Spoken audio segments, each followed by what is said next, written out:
Hi guys, I want to talk to you today about how to use social media if you're in a professional knowledge-based industry. So maybe you're a doctor or a psychologist or a lawyer or an accountant or any of those things where you use your knowledge to help your clients. How can you use social media to gain exposure and get more clients in the door? Well, I think the first thing to think about is exactly who your target market is. The clearer you can get on this, the better any of your marketing methods are going to be.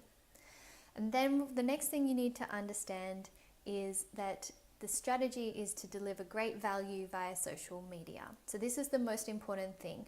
You are there to help your potential clients. Now, there are a few different ways that you can deliver value, and I feel like this is the place where sometimes professionals in knowledge-based services get a little bit stuck.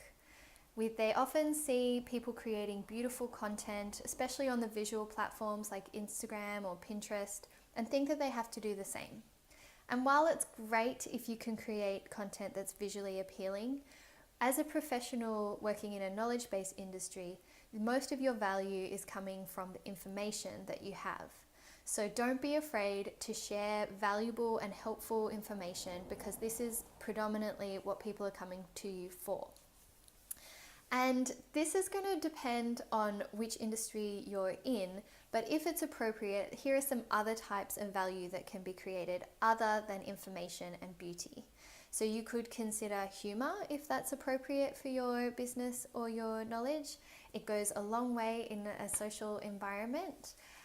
Or you could also consider doing how-to tips or videos, and this is going to help your potential target market gain whatever skills that you want them to gain, but also come back to you as a respected authority on that particular subject.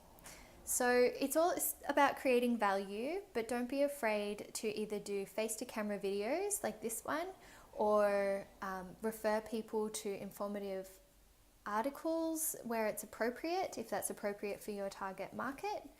And the final thing I just wanted to touch on is being exactly where your target market is and behaving in a way that's acceptable for that particular platform.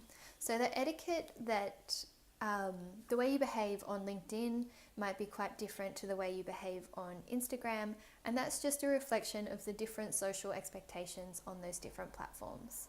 So hopefully that gives you a little bit of an idea about how you can go about delivering high value content to your clients if you're in an industry that is a knowledge-based industry. I hope that helps.